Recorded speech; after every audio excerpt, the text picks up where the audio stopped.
Hey now, welcome to the Dirty Side of the Track, America's leading Formula One podcast. I'm Brian, that's Rob. It is an off week. No Formula One this week. So sad. How you doing, buddy? Doing good, and it is sad because there's no race this week, but not sad because we had a really good time talking to Allison Lynnette from the IGAF1 Podcast. So we've got that chat with them coming up today, which was awesome. Um, yeah, sometimes you need an off week, don't you, just to mix it up a little bit. I'm Yeah, not talking like nothing wrong with summer that. breaks where we go for like about a month and a half without it, but a week off's okay. We had a big block party in our neighborhood yesterday, and I drank a little bit too much. So had there been an early race today, then I'm not sure I would have been up for it anyway. So it Nice. all works out. Um, yeah. So news and social, not huge amounts. I think there's a little dip into the video vault. You managed to drudge up a couple of others. Then we'll have the chat with Alison and Lynette. Then we'll do some fantasy, and then we'll look forward to Singapore. I'm excited for the Singapore GP in a week's time, but we'll get to that. We'll get to that. Ooh, So, as Rob yeah. said, we'll start with a little bit of news. I saw this one, and for some reason, I had this bizarre sort of mixed flutter in my chest as I saw this. All teams in last year, 2022, complied with the cost cap. Good. So that's good. But to me, Yeah. I was I was hoping someone had broken the rules again. Oh, I was hoping someone like Alpine had overspent oh, on their dog of an engine, and then I was hoping for just a little bit of zest with the no, come on. news. We need nothing. I Nothing, know, I know. I like the I know cost it'll. cap. I'm happy, but I mean, that part of me was looking for some drama. Oh man. Well, talking of drama, there might be some drama coming back at Singapore for Mercedes. Trackside engineering director Andrew Shovlin believes that Singapore GP will continue the trend of seeing the chameleon type attributes of their car. Monza was a low downforce circuit and they struggled, whereas on high downforce like Barcelona, Budapest, and Zandvoort, they've done much better. So Singapore is a bit more downforce based. And I think it was when we had Matt Trumpets on that he said the same thing. Yeah, He said, Mercedes doesn't know. they don't know from one race to the next what they're going to get. They've got this design principle that they've just kind of had to stick with. Certain tracks are playing into that, and others are not. So yeah, I mean, it'd be great if Mercedes can be back up challenging at the front again next. Well, not the front. We obviously know who's going to be winning at the front, but when I talk about the front, I mean the best of the rest. Yeah. You want to hit the little American piece here? Why? Because I sound so American. Yeah. So I was excited by this, but again, you're like reading tea leaves. Andretti Motorsport rebranded themselves as Andretti Global. They had a nice video they posted on all socials. That is not in the video vault. You'll have to go find that on their social handles. But with that, and with the kind of push and press and the conversation about Andretti, quote, global, it seems more and more like the FIA may or will or has approved their entry, and then Liberty and F1 and the teams have to kind of do the same. But it feels, little bit of me, feels like there's a little extra push. There's a little extra momentum to seeing an 11th team on the grid. And I'm guessing it's 26, right? So, that No, that no. This article said it could be even as soon yeah. as 25. But if I were them, would you But want to come in on the last year of regs? Wouldn't you want to get ready with the new regs all the way? I don't know. That's for me. If if I you were them, that's what I well, would do. I see. I think if I was bringing a new team in now, knowing that I've got to go to the new regs, I don't know. Would you just come in and get a year of running an F1 team under your belt and just with your development department focus on 2026? Because to come in, I mean, maybe to come in as a brand new team when everyone else has got brand new regs, it'll be a level playing field, but it probably wouldn't It be. probably won't be. Yeah, It's, unless they somehow get Adrian Newey, they have to yeah. kidnap his dog and come design our car. The dog's had it. I don't know how else they have a chance. Then I saw something that until I read the very last sentence, I wasn't even going to put in the notes because it was a bit of a nothing thing, and it was Rosberg being asked about Stroll. Now, I'm sure sometimes people clip out the bits of an interview that get to make the person talking sound of a bit of a doofus, but Rosberg's had a little bit of a Captain Obvious moment here. So they're asking him about Lance Stroll and what he thinks, and it all starts off fine. I'm really not sure what happened to Lance Stroll. There's a very decent driver in there. He showed at the beginning of the season how he can stay close to Fernando. When Fernando was third, Lance was fifth or sixth. So I'm really not sure what's happened there, but he's in a really difficult phase right now. Probably it might be more Lance needs to say, hey, do you know what? I should go and do something else. And up until this point, it's all fine because it's acknowledging that Stroll seems to have fallen away. There's all those little silly rumors of him becoming a tennis star that's floating around. And then they kind of sort of prodded him and said, well, what do you think he should do? And he said, well, I think the easiest would be if Stroll just got back to where he was, which is being not too far from Fernando. Oh, yeah, I'm sure no one's thought of that. I just thought that Stroll's like, oh, recapture early season form. That's what you want me to do. Gotcha. It was just like... I didn't know when it told me they wanted me to be doing better than I had been doing. I wasn't aware that was needed. Good old Rosberg. I know. This week as well. Actually, I'll punt this to the end before we go to the video, but actually because it's in there, so I'm going to hit the ATA alternative tire allocation, and I can't even remember what I was listening to. It could have been from the Engine Braking podcast. So I think it was a friend of the show, Break F1's voice. I can hear in my head saying this, but saying that how on a track like Monza, where you got high deg, and it was always going to be a one stop. And therefore, probably, I think, like we saw almost the entire grid do mediums and hards, right? Or hards then mediums. But really, it was one stop, and those are the two tires you used, right? Yeah. Yeah, you can nod at this point, Brian. Yeah. I did. YouTube saw me going like this. I thought it was a twitch.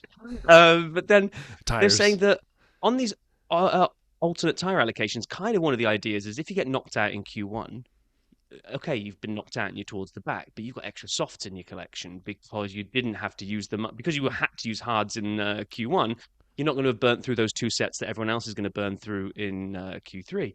They're saying on a track like this, they need to maybe fine-tune this tyre allocation thing because there was no penalty whatsoever. Sorry, no advantage to the teams dropping out early as far as getting those extra softs because it was blatantly a track where no one was going to use them. So they've got these extra, hey, look, I've got these extra softs that I'm going to use.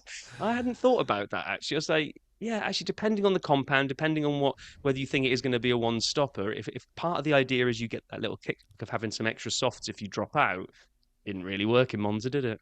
Well, I would offer, I saw this note here and I didn't know what you meant. So I would offer a conclusion that I've had many times. And just like you with DRS, allow me to climb atop my make qualifying count for something strategically soapbox. Ooh. And so if you had the same thing that I always pushed, the old, year ago and prior versions of qualifying, where teams that get into Q3 have to use the tire from Q2, the teams at the back had free choice.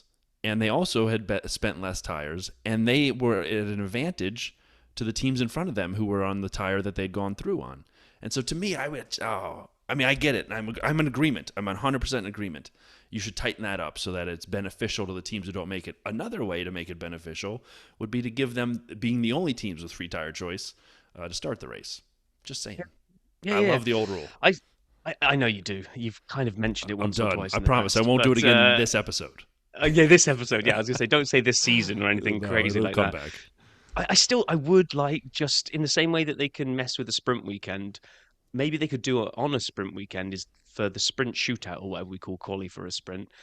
Do that one shot thing that like Alonso has been sort of pushing. And us, and you in particular. Hey, we've said it as well, but and I think if you did it twice, if you had two runs, so it's not, you lose that kind of jeopardy of if you spin out on one, you completely toast. Let them do two, but do it in championship order so that Max has to go first, so that the track evolution actually jumbles the grid up a bit because people are going out later in theory. I just give it a go on a sprint week and see what happens. Agreed. 100%. Toto, did you see Toto's Wikipedia thing this week? I did. It was just after the race, and we didn't get a chance to cover it last week. So I did. I honestly think he was trying to be a little funny, but I think he meant like he's just tired of this story. It just felt to me like so Toto said effectively, great for Max. It's great for Wikipedia, his records. Good. Looks good on they Wikipedia, asked him, what do you think about Max beating Seb's 9 in a row, making it 10 in a row? And Toto basically said, I'm not even sure the drivers really care that much. It's just a number, and it's statistics for Wikipedia that no one reads anyway. Right. And it was kind of like split down the middle as to, was that just Toto trying to be a bit of a japester and having a joke and maybe being a bit deadpan and like brushing it off, or was it a bag of sour grapes? Because I think it's a little bit of both. I mean, honestly, I feel like it's a hybrid. What do you think? It could be. I mean, because it would be a little bit two-faced to say that nobody cares about stats after every time they did anything, they celebrated, like, Lewis's 100th Grand Prix win, or, the 8 in a row constructors. I mean, stats do matter and people do celebrate them. So I'd like to think this was just Toto trying to have a joke and just didn't quite get the delivery sorted. What was the? Oh, I'm going to do this wrong. So everybody listening, correct me. Feel free to shoot me a note on Twitter or us a note on Twitter or at any of our socials. But what was it when Mercedes all dressed up in the garb from like the 60s or the 20s, or it was 100 years of Mercedes, and they put on, like overalls and funny hats, and then they completely imploded that weekend. Like they couldn't get a pit stop right, and they double stacked, and it all went haywire. Do you remember this, Rob? Or... I do. I don't remember the. God, when was it? It wasn't that long ago. I don't. Didn't they all wear lederhosen one time? Yes. That wasn't the same thing. This was, I think, the one, and it was celebrating 50 years of Mercedes or 400 years of this or two. But they dressed up in some period pieces, and they had an abomination of a weekend. So they clearly appreciate stats, numbers, and like you said, they celebrate those things. It's just for Wikipedia. Yeah. Well, that's really kind of all we found this week. There's not a lot going on. There's, if you look at any of the team's social channels, they're all doing Singapore preview stuff, because I think they've all gone out early and are taking glorious pictures of skylines and all that kind of stuff. But so just before we go to the video vault, just a quick shout out. This week we put out a video trying to convince people to come on and do the 100 seconds of DRS. And it was my buddy Gary, my old university roommate who now lives in Australia. He's an animator, and he made us an amazing video for the 100 seconds. So thank you very much, Gary. And we've got another one coming this week. If you go over to YouTube when we publish this episode, instead of my rubbish spinning dirty side logo that we had for a while, we've now got a proper animated logo to put at the beginning, and now pit lane pool features on it as well. So that's one to keep an eye on. And thank you to those who have saw the video this week. To I'm gonna mess it, AM Ferg and /F1. So thank you, and to everybody who encouraged their friends. Lizzie, I'm looking at you. Thank you so much for doing so. We look forward to it. But as Rob mentioned, it is time now to open the video vault. We got to buy some WD-40, haven't we? Yeah, probably. All right. There were a couple great things that I saw this week. And again, this is the last one. I promise. I said this last week. I didn't know they had another. But they have closed the Grill the Grid Challenge. And so the 6th episode, because last week we highlighted the 5th, on the Formula One channel, 16 minutes, 12 famous landmarks they put on a globe, a map of the world. It was flat, so it's a map, not a globe. And so it was a map of the world, and they asked people to take these landmarks, picture only, and put them to the country they belong, with no markers on the countries, no names, no dots for race circuits. Put them on there, and it was phenomenal. Again, I've said this 4 weeks in a row since we've been watching these things, because the first one we kind of doubled up. I love these Grill the Grids. I can't get enough of them. It was great, and I kind of want to spoil who won the season, but I won't. So I'm going to hold it. Yeah, hold it and say just it's worth it. Check this one out. It is the last one. At the very end, they award the trophy to none other than Nicholas Latifi. Just kidding. But check it out. It is worth it if you have 16 minutes. It's a little long, so if that's a two-seater for you, like 2 sittings of time in front of the computer, then it is what it is. Anyhow, the second and final one is one of my favorites in a long time. Now, I know I've been the conductor of the Alex Albon hype train for quite some time. And is that feeding into this? And look at the pun I'm using, feeding into this. Maybe. F1 driver eats body weight in Korean barbecue, featuring Alex Albon. This is on the Korean Englishman channel, which I did not know existed, but is huge. I think you have to be English to appreciate this. It is the guys from the Jolly channel, and so I'm familiar with Jolly. And so I watched this. I'm like, hang on a second. I know these guys. And I did not know they had another channel, Korean Englishman. It's really good. It's 12 minutes. It is a must watch. It's basically one of the guys from Jolly, the names escape me, sitting next to Alex, showing him all kinds of different Korean barbecue foods. All kinds of different foods. And it's a taste of a little bit of this and a little bit of that.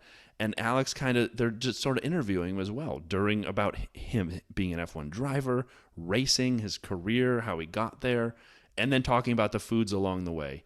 And it's really great. I mean, like, I don't know. It felt like... But he doesn't actually sit and eat... Alex Albon doesn't sit and eat his own body weight in food. No. He eats a lot.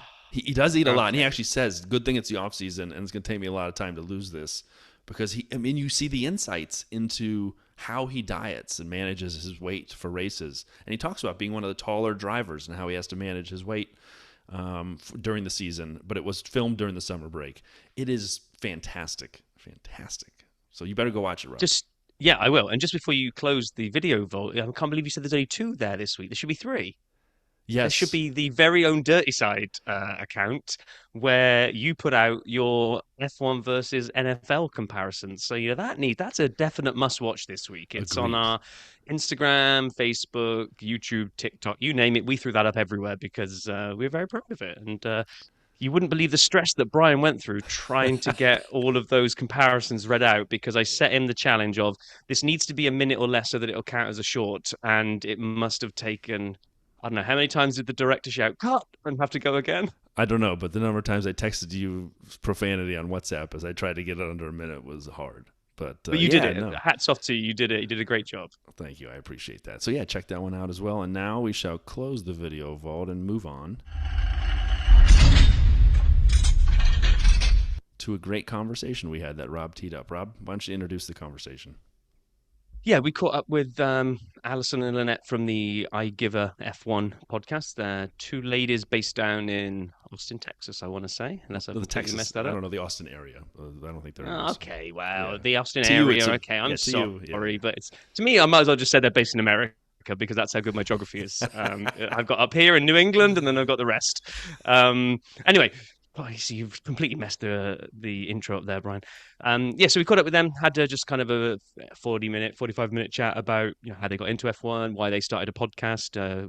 Why would anybody start a podcast on F1? Thoughts about the season, and then kind of doubled down on the American vibes and took a look ahead at both of Austin and Vegas. So let's take a little lesson in. Okay, this week we're extremely grateful to have another two podcast hosts, a duo, a US-based duo, just like myself and Brian. Welcome to the Dirty Side of the Track. I give an F1 podcast, or AKA Allison and Lynnette. Hey, everybody. Hi, thank you for having us. No, thank you for coming on. We were kind of just talking before we started hitting record that I'd been surfing through Instagram a few months ago, and I'd kind of come across your feed, and your social game is definitely stronger than ours. So we need some tips from you guys. But before we kind of delve into kind of getting to know you guys, the one thing I want to know about straight out of the gate, because I've seen the picture, you guys have the luxury of recording together, right? You guys are based in the same area, and you have an amazing studio with a fantastic neon sign in the background. When did all that come about? How do we get one? You need a wand in your life. Yeah, it's pretty much a homemade studio, everything over here. But yeah, we got the idea. We were trying to come up with ways like to design our background. And we saw, I think, like a picture or something with just the name. And I think we both had liked the idea of having lights or something, that would catch your attention. And so we were going to order one, but we just went ahead and made our own, actually. Wow. And this is how it turned out. Should we make a business, guys? I know. You would have some customers right here. I love your logo as well. It is just ridiculously simple, but absolutely hits the spot. It's got some logo jealousy going on over here. So I don't think it matters. I think as long as you're fun to listen to and people like listening, then that's all that matters. But yes, we have gotten a pretty good feedback from the logo. So thank you, Juan, Lynette's husband, for helping us. Yeah. Cool. Yeah, he was a lot of help for sure. Yeah. So as we do when we get guests on, we like to kind of start off by digging into kind of F1 origin story. But for you guys, it's probably it'll be two sides to it. It'll be like asking you both individually about how you even discovered the sport, when you got into it, all that kind of good stuff. But then myself and Brian are really interested to know what drove you to make the same decision we did, which is we should record ourselves doing this. So yeah, let's maybe start with you, Allison. When did you get into F1, and kind of what kind of drove you to pick the sport up? So, oh gosh, I've always been like into sports. I kind of get really into them I kind of dive in really, really intensely. grew up watching like basketball and football, and I'm just really into sports, but like never really knew anything about motorsport growing up. And then, COVID happened. I'm now married, and I was stuck in the house with my twin boys and had nothing to watch. And I think I had gone through all of my like, Emily in Paris and girly shows that I just came across Drive to Survive. And yeah, so that's my origin story, is like many other silly Americans who fall in love because they watch a documentary. And what I will say though is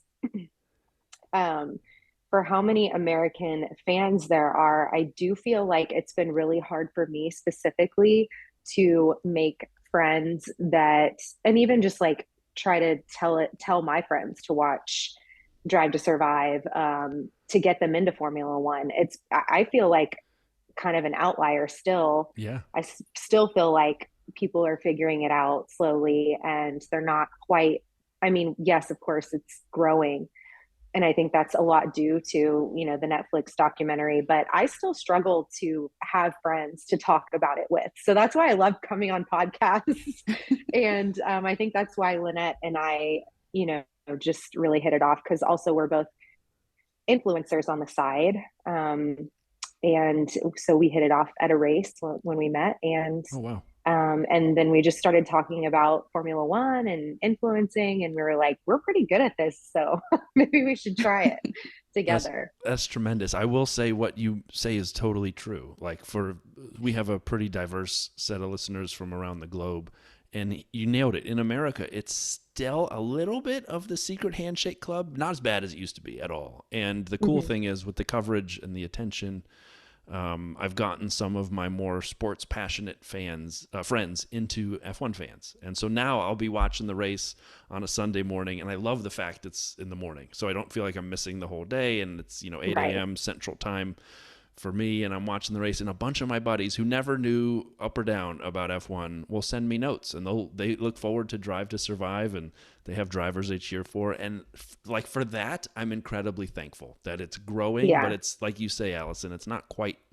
where people may think it is from the outside yet. Especially in like the women's world. Like I feel like not many women really care to watch it unless they're, speaking about how good looking the drivers are, which is not what Lynnette and I talk about. So it's hard to find like a balance. I don't have a lot of girlfriends who I can talk with Formula One about, which is why I love Lynnette. So well, and Lynnette, how about you? Yeah. How about you? What's your origin story? We were talking a little bit about this. I started watching around 2010, 2011.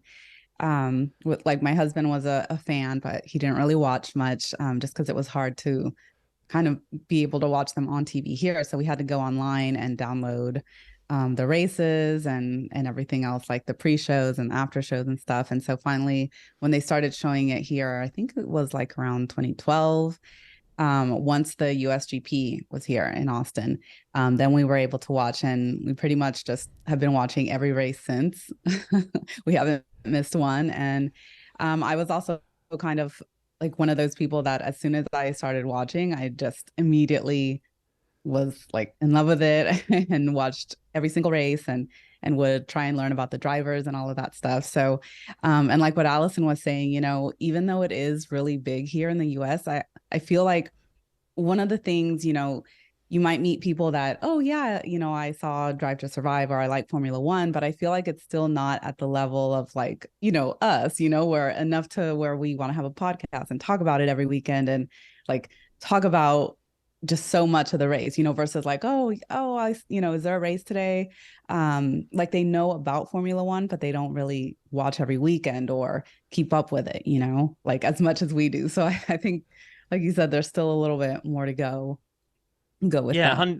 100%. I mean, I managed to over a beer one night down my local sports bar, I managed to convince the bar manager to open the bar up on a Sunday morning, because we were convinced we had enough people that would make it worth his while to kind of open up. And like we're a season in and we're still getting like a core 7 or 8 of us that will turn up on a Sunday morning to watch it. But it's so difficult to try to get other people. You'll meet people or friends of friends that will say, "Yeah, I know a Formula One," but I do wonder if that Drive to Survive bubble has kind of bought in the eyeballs that it's going to, and then I do sort of worry at the moment that the max domination turns some of those eyeballs back away again, because you hear from some of the passing people that come in and watch it, they go, "Is that same guy winning again?" And you're like, yeah.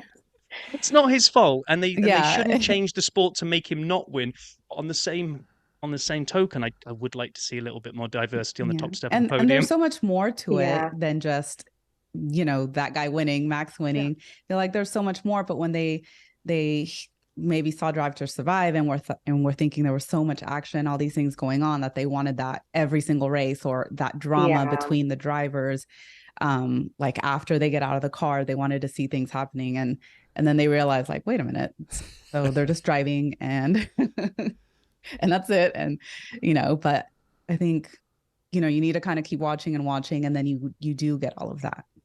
Yeah, my one of my friends said to me once, like, you really need a horse in the race to just continuously want to watch over and over and over again. And I truly believe that, like, you have to have an absolute love for team or driver, and that kind of keeps you coming back and watching and rooting for them every week. And at least in the beginning, I think now it's solidified. It either moves away from that, or it solidifies into an overarching Formula One love or not. So I think for a lot of people, it's like they can't get past the one, and then they're just like, okay, I'm done. Like, I don't want to watch it anymore.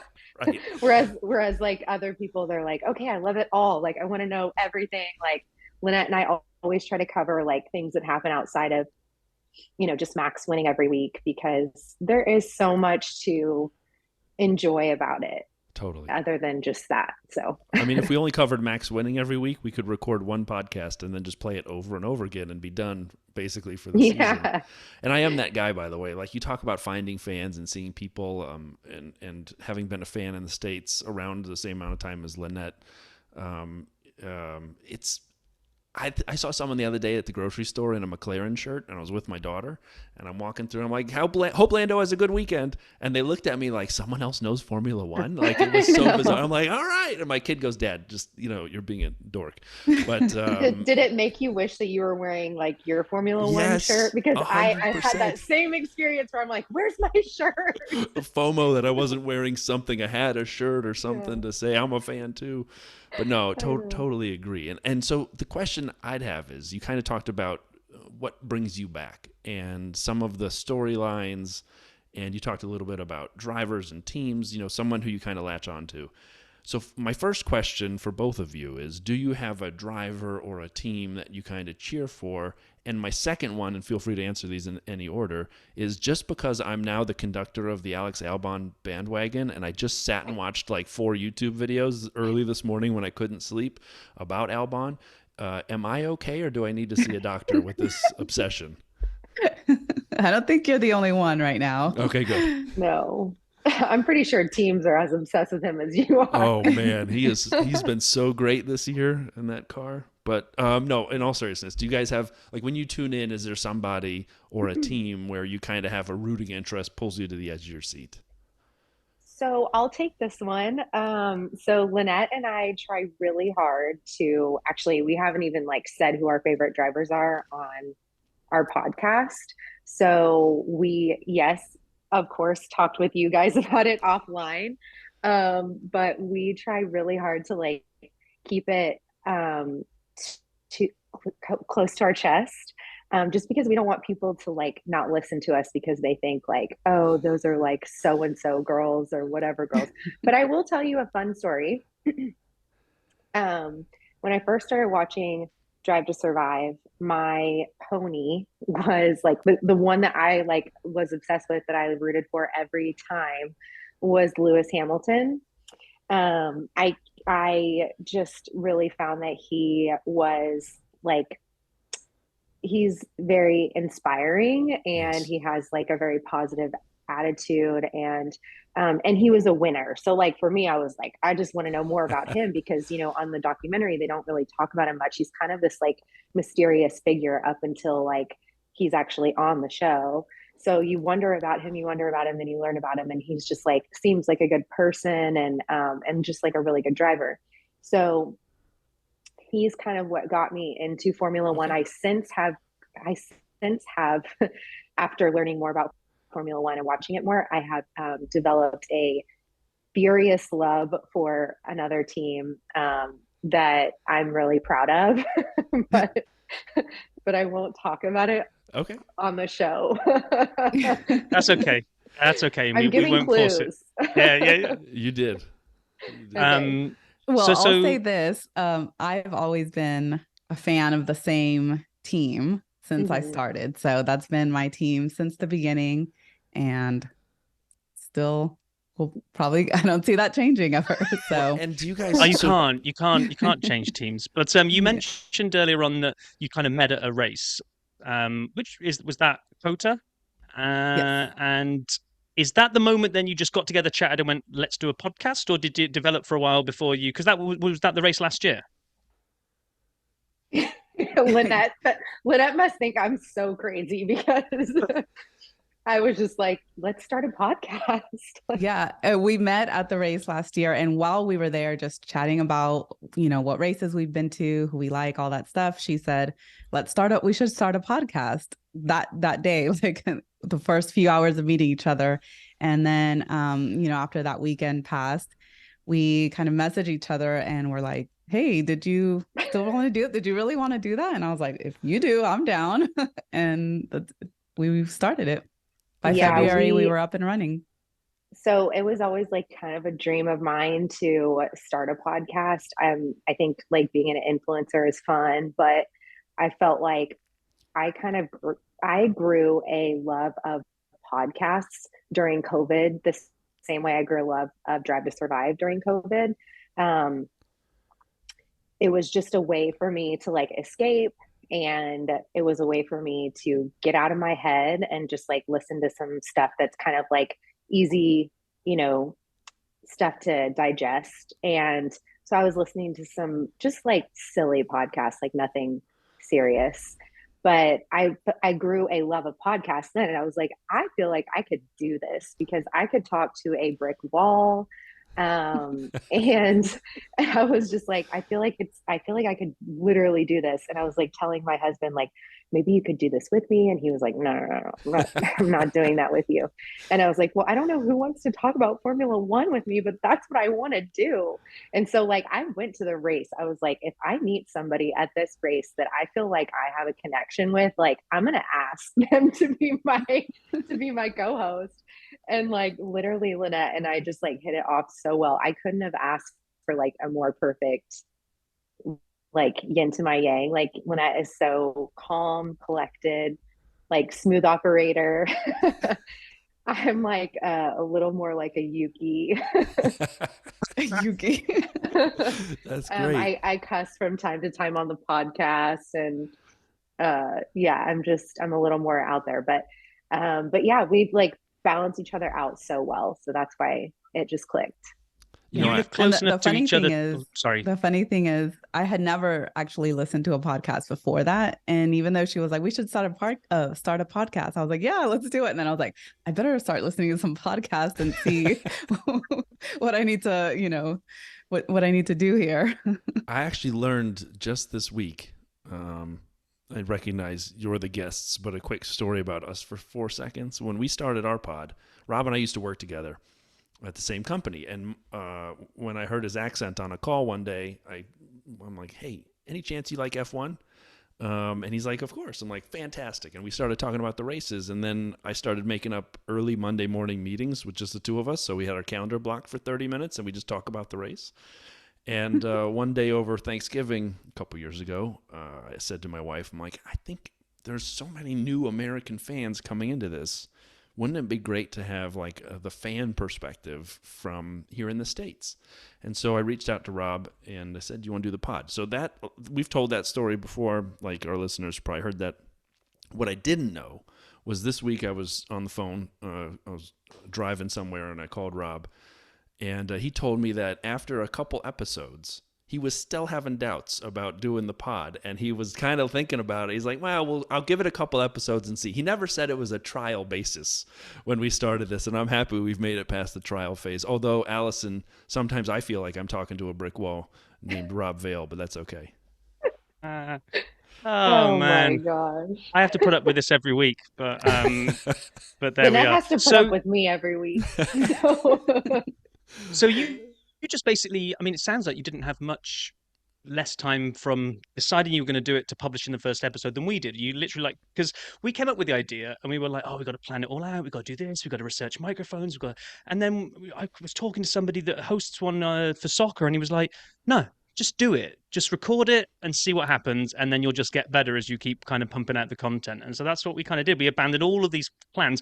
We were going to spend all off season, because we started our podcast. Our first episode was after Abu Dhabi 21. I mean, talk about a ridiculous time to start a podcast. Like, the season's over, you got the biggest thing going. Then we had to learn how to fill 3 months of dead space while there was nothing going on in F1. But wouldn't change it. I've absolutely loved doing it, and you can hear it when you guys are talking about it. That you do as well. There's no fake F1 fandom going on here. It's just kind of, like you say, just chatting about F1 and putting it out there.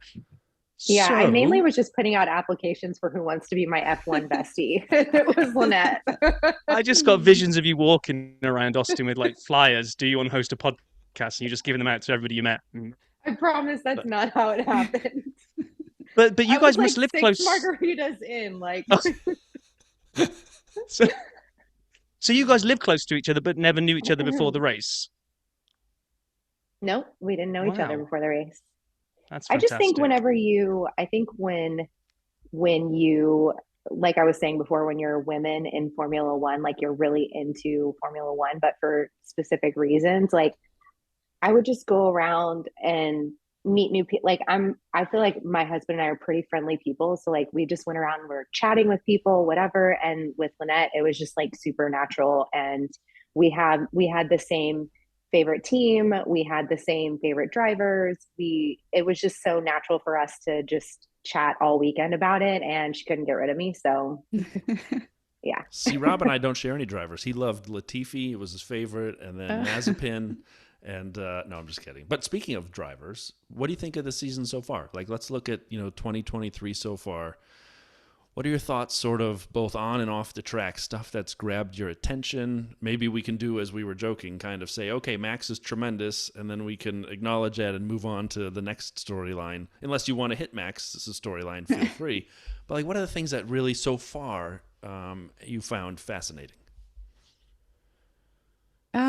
Well, it's like we were saying earlier, a lot of people say that it's boring or nothing exciting has been going on, but I feel like it kind of has been. We've had a few different people on the podium. We've had like this fight for second and third. We had Aston Martin all of a sudden in the beginning of the season showing up and kind of surprising us.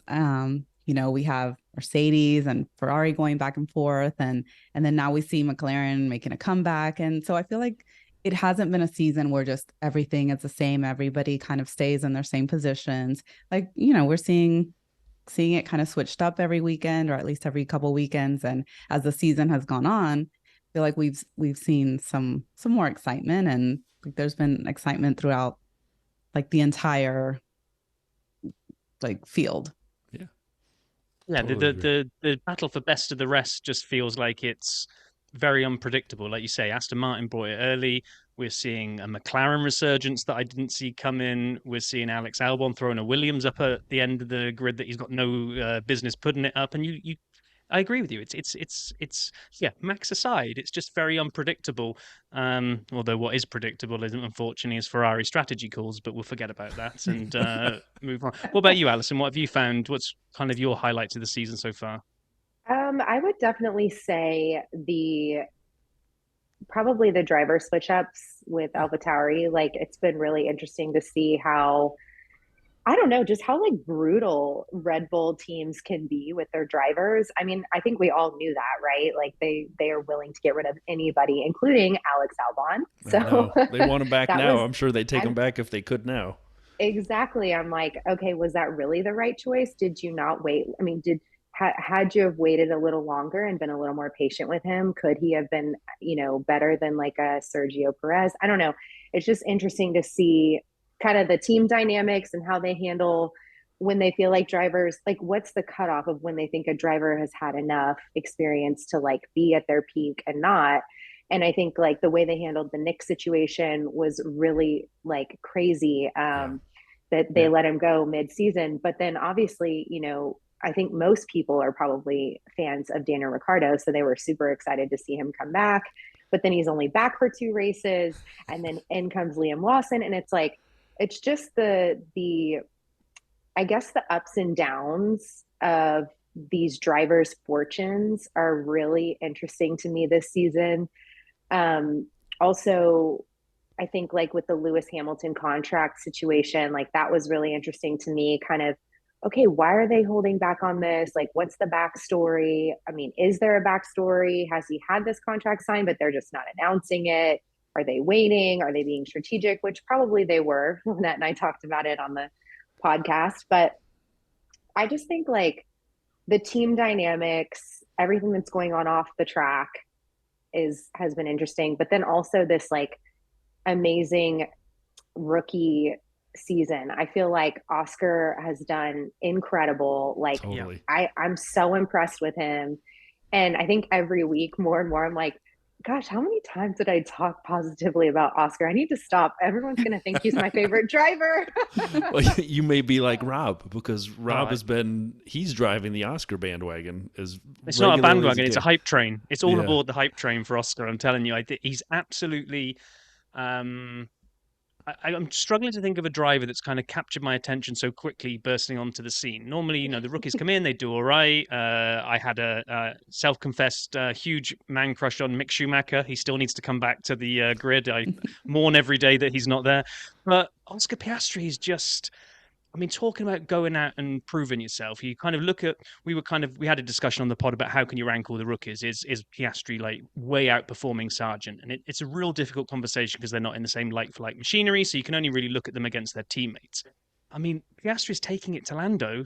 He's not getting trashed by him every week. It's absolutely phenomenal what he's doing. It really is. Yeah, I just love I love his like lackadaisical attitude. He's just so like, he seems to just not really let things get to him. And I think that really that's such a valuable, I guess, personality trait to have when you're in Formula One, to like keep your cool, because those emotions can get really high and you don't want that to take over your performance on track. And I just feel like week after week after week, he showed his skill level, his maturity. Like he's just, I don't know. To me, he's like in a whole nother like realm. I don't know. It's like, I see like these other drivers and like, they all have like these strange personalities. Like they're very different. He is like in a whole nother pocket. So just to build on that. So Brian and I were fortunate enough to get access to the paddock in Canada this year. And our friend Paul, we were talking about pit lane Paul before we started recording. He was kind of walking us through, and all the drivers were on their way to a driver briefing. And they all walked past us, and they were all head in the game, serious, not really kind of looking up, and definitely no selfies going on. They're just trying to get to the driver briefing. Oscar walks past and he sees Paul. And because the cricket was going on at the time, he stops to give Paul brief because it looked like Australia were going to win that particular match. And there's just this moment of banter back and forth between the two of them. And that's absolutely what you're saying. He seems so calm, so relaxed. He doesn't let everything get on top of him. And loving, I really want to, I mean, it probably would take a max DNF, but I'd really love to see a McLaren win. And if it was, I'm actually wanting to see a Piastri win. I think that would be fantastic, but might have a while to wait there. You're leaving one part of the story out, and it's worth repeating. Right before Oscar walked up, we were standing there, and George walked by. We don't need to tell this part of the story. Lynnette hasn't spoken for a while. Yes, and so tell me what you think of this, Lynnette. And so Rob sees George coming, and something happens to his voice. It's George! There's George! Quietly, so that we weren't embarrassed, but it went up like 17 octaves, and Paul and I both looked at him like, what now? And Paul, to this day, has never let him live that. There's George! And so anyhow, moving on. So then let's talk a little bit about the second half of the year, right? And I think those were, I mean, really well summarized sort of versions, and it made me excited for what's coming next, right? Thinking of the teams, who's come up, who's going down, what's happening next, the drivers, who's performed and who hasn't, and the driver changes and what we'll see. What are you guys excited for in the second half? Are there particular things like either races or storylines that may emerge, or just things you'll be watching for, or teams, or is it just me and the Alex Albon Williams hype train with the bright lights trying to get everyone excited? Just out of curiosity, what you guys are thinking about in the second half. Well, one of the things that I'm keeping an eye on the second half is, when will Max stop winning? So, I know we talked about him. Oh, he's just winning. But now it's to the point where, like, okay, he's won, he's broken this record. And now will he continue to win, or, is it going to end at some point? And I think that's kind of exciting to see what it's going to take. Is it going to be something beyond his control, like, some kind of puncture or something? Or is it going to be something that he's going to do, have a mistake? So I'm curious to see what it's going to take to get him to not finish or win a race. For all the talk of him not caring about records, I find that really, really difficult to believe for such a competitive athlete. It's kind of what they live for. So I'm kind of with you that there was this drive as it was becoming possible that he was going to match Seb, and he got to the 9 wins in a row. And then it's like, can he break it? Can he make this record his own? And can he make it 10? Now it's kind of done. And maybe this is just the optimist in me trying to hope for a different winner. But does he now not go into the race as concentrated, because he's basically won the title? He's won the constructors by himself, and he's beaten Seb's record. Maybe there's a chance he gets a bit complacent. Don't think he will. Yeah, I don't think so. I don't think so. I don't know. I mean, I think he's expressed in the past that he would not like to keep racing the way that he's racing. Like, he would like to have competition at the front. And so for me, I don't know. I just feel like, I mean, he's even talked about like the schedule with the travel and all of that it, stresses him out, and he would like to be home more. And so, he's complained about like how many races there are a season.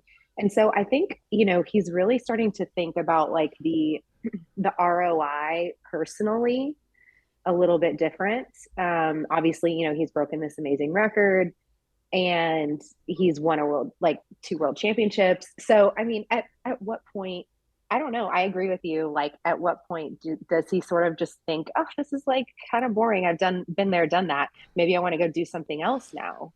So I don't know. I mean, I think he's probably unstoppable. Lynnette and I have a bet that I have to have a shoey at the end of the season if he wins every race. So yeah, and then I bet that he would lose. Yeah, one. who's shoe? Lynnette's Who's shoe or shoey? yours? Who is it? So I have to do a shoey if he wins all the races. But does Lynnette Lynnette has to do a Okay. shoey if he loses a race, right, But- Lynnette? I'll just take it. It was just a shot for me. Oh, okay, just a shot for her. I mean, I would also suggest, as a new F1 friend, you should use each other's shoes. But I'm just saying, raise the stakes. I think you should agree to it right now. Raise the stakes. Oh man, right. Moving on. Moving on. So what we've got to look forward to are 2, what I think anyway, as the outsider here amongst 3 Americans, is 2 polarized American races left to go. At one end of the spectrum, we've got absolute, proper circuit, custom built COTA, which I absolutely love and always delivers a good race. I'd love to go there one day. And then the other end, we've got the glamour and glitz and what on earth awaits us when we roll up at Vegas. So 2 things. I know you guys have been to Austin. Like, what are your hopes for kind of what Austin can deliver this year? And then what does Vegas need to do? Well, maybe it can't do anything to not be sneered at by the rest of the world, because maybe it is just going to go in and be, go big or go home. But what will it need to do in order to be a success in your guys' view? So maybe let's start with Austin, because I know that's close to your guys' heart. It's the origin story of the podcast. We love Austin.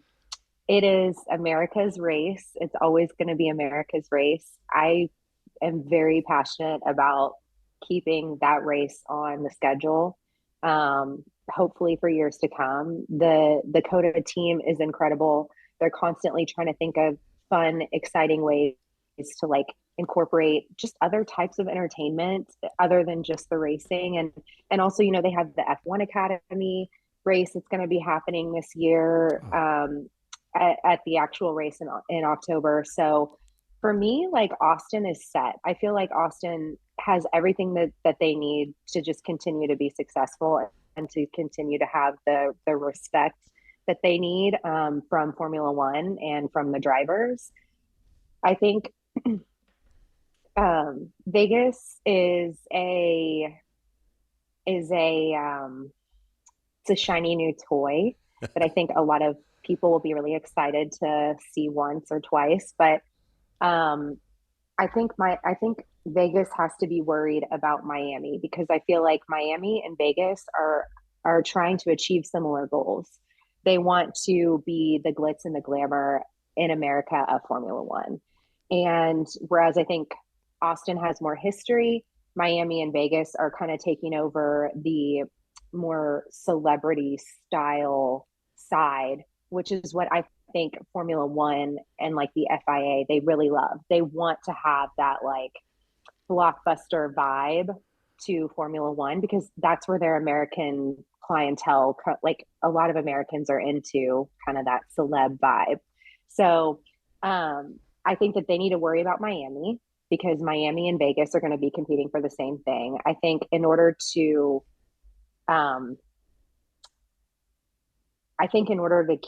stay on the schedule long term, I feel like it's going to be one or the other, like Miami or Vegas, because I feel like they're kind of competing in the same area. I like the idea that it's a night race, right? Yep. So that differentiates them. But I also think that they're going to need to figure out something with the racing, because it's a street track and it's not going to be like an actual racetrack, you know? So I just don't think it's going to have the respect from like Formula One fans, like true Formula One fans, long term. Yeah, I mean, you say true Formula One fans. Let's be really brutal here. What it's going to get the absolute pelters from is the probably, me being one as well, European F1 snobbery. And it's not me. I'm not going to have that view of it. But there is this whole it's trying, you know, oh, they're just trying to be Monaco. They're trying to be the Monaco of the US. So what? Right. So what if America wants to put on a show? It's kind of what they're good at doing, right? So just play to your strengths. I'm with you that I think you can only have one of those. So I was interested that you brought up Miami versus Vegas, because I'd love for all of this to be a success, is to get more eyeballs on the sport in the US, grow the fan base, grow the commitment to it, and then maybe retire one of the two fancy ones like Vegas or Miami and bring another real circuit like COTA. You know, lots of people talk about how there are circuits around the country that could be upgraded to F1 standards. So, and I think if people want real racing, they don't. I'm okay with a few glitzy circuits on the track. It's nice. You know, Monaco's an awful race, but I wouldn't get rid of it. Right. So what do you think, Lynnette? What does Vegas need to do in order to be seen as a success? Well, I mean, one of the things I'm curious to see how it affects is like the viewership, especially here in the US, is the time of it. Yeah. So for us, it's going to be at midnight, and Vegas time it's 10, which, you know, I understand they want a night race, and, you know, Vegas is like really late nightlife and stuff. But if you're trying to get the viewership here in the US, I think the timing is just a little bit too off. I mean, we already have these really early morning races, which I'm sure a lot of people don't like to wake up at 6, 7 o'clock in the morning to watch. And then now we're going to have, you know, a midnight race and, you know, 1 o'clock in the East Coast. And so I feel like they maybe should have moved it a little bit earlier, like at 8 o'clock. And it's also, I mean, it's in November. It's going to be pretty cold. Yeah, 100%. Should not be that late. Yeah, I think it's a little too late, especially if they're wanting to capture more of the US fan base. I don't know why they did it at that time. I think it was for maybe the European like audience so they could see it. But I feel like that just gives more room for the European audience to, you know, not be too happy, just have more reasons to say something bad about it. But I think it's going to have to be all about the racing. If it's a good race, that's the only way. But already we don't know how it's going to be, but already you hear people saying it's all about celebrities. Like $500 it's all about this. for a it's all ticket. about that. You can't even see the race.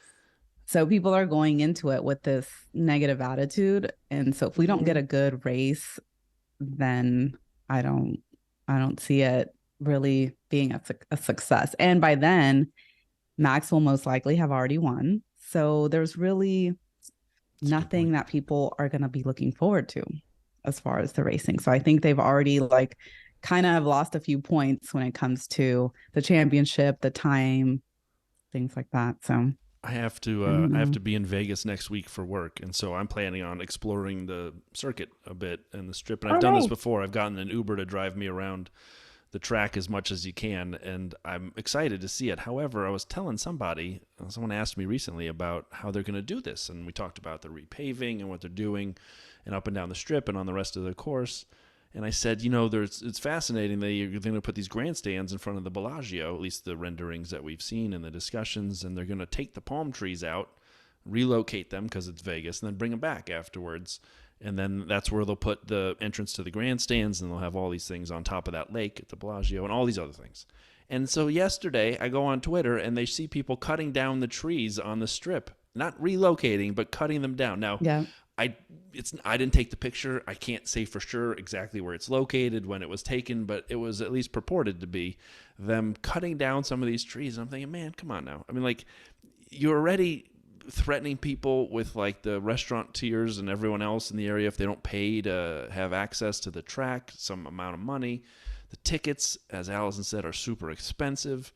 The hotel rooms are like 10x what they are normally. I just called where I'm staying, and literally the first option is, if you want to talk about the F1 race, press 1. If you want to do anything else related to the casino or hotel, press 2. I'm like, whoa, okay. So like, I'm excited to see it as an American fan. I hope it is better than the upside down silhouette of a pig that the track looks like. I hope it delivers a racing. Lynnette, I think you nailed it. If it does, then some of that goes away. But if it is a bad race, if it is a bad circuit, and we get a sort of boring result from it, man, it's going to be a deluge of complaints, and no one will enjoy it. So I'm nervous that it can't live up to anything at this point. Yeah. I mean, and definitely the timing and all of that as well. Like Lynette said, just the 12 o'clock race. I won't be up. Like, I'm so exhausted at like 8 o'clock. Totally get it. Oh, we don't want to finish on a downer, trash talk in Vegas. So, are you guys actually going back to Austin this year? Yes, we are. Oh, see the jealousy. See, it's taken me, I won't say how many years, but me and Brian went to Canada, and it was both of our first ever race. For some reason, all the years living in the UK, I never got along to Silverstone. I don't know why. Massively regret it now. Wish I could go, but we went to Canada, and it was just, I thought I loved this sport already. And then we started a podcast, and I thought I loved it even more because you're throwing yourself into researching news and social feeds and all this kind of stuff. And then you go to one, and you're just immersed in this special world where you can just turn to your left or right and talk F1 to that person because... we're talking to the converted here. It was just brilliant. So I'm very, very jealous of you guys. I think you're going to have. Have you been to a race this year yet, or no? Just Canada, yeah. Just Canada this year. Okay. Yeah. Nice. I was brilliant, absolutely brilliant. Even so though now it was it was great. It was summer on Friday. It was winter on Saturday, and it was a combo of both on Sunday. So it was good old Canadian weather. Good emergency poncho game is what you need for Canada. What made you go to Canada this year? The pod. A listener, we have this segment where we get listeners to come on and just kind of do what you guys are doing, which is kind of, origin story, chit chat F1. And she'd been to Canada last year. She wanted to keep her ticket when the renewal came out, and she couldn't go this year. So she went, do you two want to take the tickets off my hands? I'm like, yeah. So grandstand passes all 3 days. And then a surprise visit to the paddock, thanks to Paul. So sounds like you guys did it right. Yeah, well, we owe it to Lynn. So Lynn in Michigan, thank you very much for giving us the allowance to purchase the tickets this year from you. It was so cool. That's awesome. That was really the opportunity. And then Rob drove from Connecticut, and I used a bunch of miles and hopped on a United flight and showed up, and there we were. We'll come to Austin. Yeah, we would if we could. Trust us. It's not as though we don't want to. We'll keep thinking about it. It would be a lot of fun. Austin is like the most, I guess, it's the easiest, it's the most accessible as far as price, because like grandstand or general admission 3-day passes are like $300. Yeah. So it's really not that bad compared to like other races. Oh yeah, and definitely of the American races, it's the one, at least for me, the one I would like to go to. The track is amazing. I hear it's an amazing event, like you said. It's really well done. And it's, of the three, the most affordable. And also, I see the people out like partying in the grandstands and in the GA areas. It looks amazing. Yeah, it's a party. I had too many margaritas last year. Yes, but the podcast came out of it, so it's all good. Totally. Worth all the margaritas. Exactly. Well, thank you so much for coming on, guys. It's been brilliant. Thanks Yeah, for part of me having us. wants to. My perception of distance has changed radically in the last couple of weeks, where I drove my son to college in Chicago, so like 15-hour drive. So maybe I could just drive to Austin instead. I'm worrying about, so For you, it's far. Yeah. it's not that far. Texas is huge. Huge. Like, Yeah, driving through- I think. How long does it take to drive across Texas from east to west?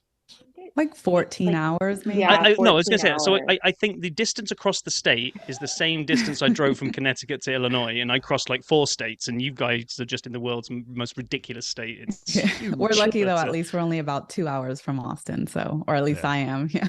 Yeah, 2 hours. So we're gonna drive and just, sit. We'll probably sit right next to each other, most likely. Very cool. you got to recreate the margaritas and recreate, the toast the spawning of the pod. So Oh, I'm sure we will. We will. We're gonna cheers to that. definitely, we'll be looking out on your social channels for all the pictures from Austin, and we'll just sit there and be jealous and seethe silently. We're jealous of your Bottas meeting, so we're even. Actually, y'all are not even. Like you're way better than us. We're very lucky. We're just very lucky. I love it.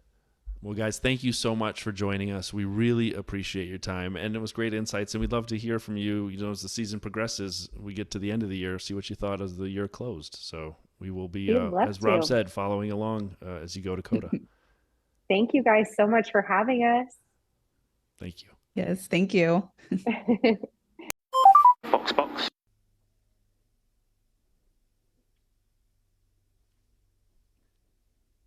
All right, that was fantastic. So thank you to Allison and Lynnette for joining us. We had a blast chatting with them, and then when we finished recording, just laughed some more about races and just the things that really we enjoy about F1, and it was fun. I love talking to fans. It's as we talked about during the interview, it's still a little bit too much of a secret handshake club, not like it used to be. When Renato came on years ago, one of our first DRS guests, it kind of still was. I feel like it's opened up a bunch, but not the way I wish it had yet. I know. And if you want to check them out, where we found them was on Instagram, and that's where we follow them through. So they are the IGAF1 Podcast. So give them a follow. For sure. Yeah, and I really enjoyed doing that. It was fantastic. I'm very, very jealous though that they're going to Austin again this year. Me too. And oh well. Me too. Me three. All right. So let's talk a little bit about fantasy. We promised last week it was calculating from the race last week, at Monza, and here we go. So number one during the race, we had a tie with like 6 people, all 333 points. So clearly a template was used. FPL Instinctive, Michael Cronje, 16, Red Bull Catering Funds, Relampago, Marquinhos, Russell, my feather. Man, I can't read anything. Russell, my feather. father. Yeah, Russell, my father. And so I screwed that one up. But so then we have in 6th French fries. San Gaucho El Cuelo F1. If any of these are profanities, I apologize. My brain choice. Start Your Engines 1, and Much Mistaken, who had been the summer leader, came in at 10th, which meant closing out after Monza, FPL Instinctive in first, but followed closely by Michael Cronje, 16. Again, I'm sorry for messing all these names up. And then Much Mistaken following also closely. And then after that, a pretty big delta to 4th. Not huge. Easily overcomable with the right chip. So everybody keep going for it, because a T-shirt for the second half, or I guess for the full season is what it technically is at stake.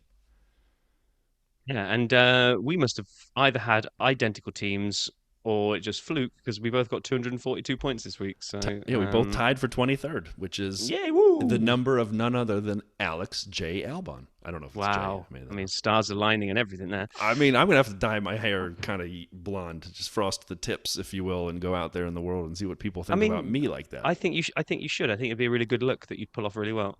Do it. So. Yeah, I'm sure no one at work would have a problem with that at all. Not at all. Right. Okay. Next week, it will be Singapore. Pretty sure we must have previewed this last year. I don't really remember because when I do this research, I read things and go, oh, I never knew this. But I must have done because we probably did this last year when we previewed Singapore. But it was actually held between 1966 and 1973. And then it came back to the schedule where we all know now in 2008 at Marina Bay. In my head, it's just only ever been at Marina Bay from 2008. I didn't realize that it had been there before. No, same here. So it'll be 63 laps of a 3.062 mile street circuit night under the lights. Fernando Alonso won the first one of these, driving for Renault, and it was a completely non-eventful race where he just won, and it was all good, and nothing sinister came up from that race at all. Did it, Brian? No, nothing at all. No crash gate situation. No Nelson Piquet Jr. Nothing. Being ordered to crash at a certain time so Fernando could box or whatever he had to do. It just was beneficial to him at the point. I can't remember the situation enough. I got to go back and watch. But yeah, what are the odds? The first race back and that was it, Crashgate, the one that Massa is suing about the season for. I mean, this is all nuts. Coming together all at the same time. And also, it was the 800th Formula One World Championship race since its inception in 1950. So, everything was going on in Singapore that year. Was it the 800th Formula One World Championship race that had points, or was it one of the non-points? No, 800th proper F1 Championship race. So not a non-championship race. It's a good thing we know so much about the non-championship It is. I mean, races. we know exactly about everything about those. It's like our specialist subject on any kind of quiz night. It is. Since its inception, Marina Bay has been known for featuring at least one safety car in every single race edition so far. So a total of 23 safety car deployments as of 2022. Wow. So odds on, we're going to see a safety car this weekend. After highlighting it now, we probably won't. And with the reliability we've seen this year, we'll probably see a perfectly smooth race green the whole way. I doubt it. I think we will see a safety car. The weather is always variable there, especially in the evenings. It's humid and hot. The drivers talk about how much weight they lose. Every single one to a T highlights the physical, sort of torturous nature of the Singapore GP on their bodies. And so just keep that in mind. Last year, one of my favorite moments, was it last year or the year before, when it rained and then dried, and Max had the massive lockup where he set a set of 11s all the way down the course and went flying off the course into the runoff, fully locked up. And like 3 weeks later, tourists were still taking pictures of the 11s on the roads as they reopened it because it was so intense. Yeah, because last year was Singapore was another classic. Charles Leclerc fails to turn pole position into race one edition. A bit like the Sapstats edition, right? Because we had Charles on pole, Sergio second, and Hamilton third. What happened to Verstappen? I don't remember. I'm looking at the grid from last year, and he's like way down in eighth. So was it one of his penalty races, do we think? I think so. And then he came through and was charging hard, and then he had some, like I said, he had a couple lockups and other issues. He was trying to catch back up, and it just didn't happen for him. So Checo took the win. Yep. Charles and Carlos Sainz. I don't know where I was going with that. Put two Ferraris on the podium, which we haven't seen for a very long time, and nor do I think we will see again this weekend coming. And then Lando Norris and Danny Rick in the McLarens. So, yeah, Max finished seventh in the end. So, I don't know, you're probably desperately scanning the notes right now, but I forgot to copy them in there. So I'm on Wikipedia at the moment, much to Toto's dismay. It's fine. But it's a street circuit. So, and that's where Checo's getting criticized for only being good on them. So let's just maybe hit the repeat winner stuff, and then we'll jump into our early predictions piece. Do it. So before we get there, right now, repeat winners: 5 for Vettel, 4 for Hamilton, 2 for Alonso. And constructors, where are we? 4 for Red Bull and Mercedes, 3 for Ferrari, and 1 for McLaren and Renault. So I can see, I'm going to jump in first this time. Ah, Do I give Checo, King of Street Circuits, the chance for him to fight back against Max next week?